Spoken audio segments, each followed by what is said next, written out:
आपल्या पुण्याला पुन्हा एकदा जगाच्या पाठीवर एक नवी ओळख देणारी ग्लोबल सायकलिंग स्पर्धा आता येतेय आपल्या गावात. थर बसल्या सारं जग अनुभवणार आहे या स्पर्धेचा थरार. आणि म्हणूनच आपलं पुणे, आपलं गाव या निमित्तानं दिसणार आहे जगभरात. या स्पर्धेचं खरं यश आहे तुमच्या प्रत्येकाच्या प्रोत्साहनात, विश्वास देणाऱ्या तुमच्या आवाजात आणि तुमच्या साथीत. चला तर मग या विकासाच्या दिशेने पावलं टाकताना आपणही उचलूया एक खारीचा वाटा. तर आता करायचं काय?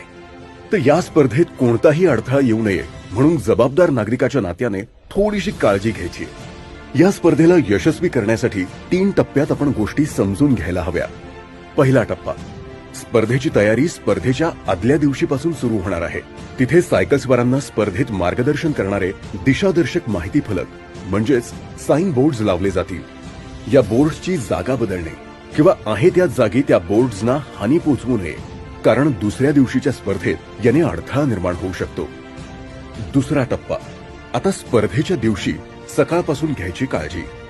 स्पर्धा सुरू होण्याच्या पूर्वी एक महत्वाची गोष्ट लक्षात घेणं गरजेचं आहे आणि ती म्हणजे स्पर्धा सुरू होताच साधारणतः 3 किलोमीटर पर्यंतचा पल्ला हा स्पर्धेचा भाग आहे, ज्यात पोलिसांच्या गाड्या, आपत्कालीन गाड्या, मार्गांची तपासणी करणाऱ्या गाड्या असा मोठा ताफा, त्यानंतर आपले स्पर्धक सायकलिस्ट आणि पुन्हा एकदा मागे गाड्यांचा मोठा ताफा असणार आहे. तेव्हा या काळात इतर वाहतुकीसाठी रस्ता पूर्णपणे बंद आहे. ज्यावेळी पाहणीसाठी पहिल्यांदा पोलिसांच्या व तज्ञांच्या गाड्यांचा ताफा येईल, हीच स्पर्धा सुरू झाल्याची पहिली खूण आणि सूचना असेल. त्यामुळे या वेळेपासून पुढील काही गोष्टींची खबरदारी घ्यावी. या दरम्यान आपली जनावरे रस्त्यावर येणार नाहीत याची खबरदारी घ्या. वाहतूक पोलीस आणि स्वयंसेवकांना सहकार्य करा. तुमच्या घरासमोर किंवा दुकानासमोर वाळू, खडी किंवा पाणी सांडणार नाही याची काळजी घ्या. कपडे किंवा वाहने धुवू नका. कचरा किंवा पालापाचोळा जाळू नका. घरासमोर रांगोळी किंवा सजावट करू नका, कारण स्पर्धेत यामुळे अडथळा येऊ शकतो. सायकल स्वारांच्या पुढची लीड कार गेल्यावर जोपर्यंत शेवटची स्वीप व्हेकल जात नाही तोपर्यंत रस्ता ओलांडू नका. सायकलचा वेग हा ताशी 50 किलोमीटर इतका असतो आणि हे स्पर्धक अत्यंत ध्येयाने स्पर्धेच्या अंतिम दिशेने सायकल पळवत असतात.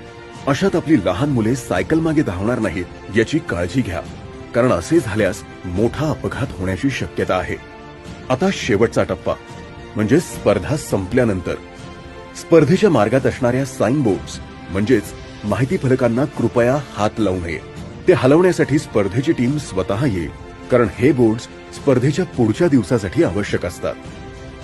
तेव्हा अशा छोट्या छोट्या गोष्टींची जर तुम्ही जबाबदारी घेतलीत तर आपलं पुणे ठरेल अभिमान देशाचा. चला तर मग आता येऊ द्या जगाची वारी, भारतात पुण्याच्या दारी.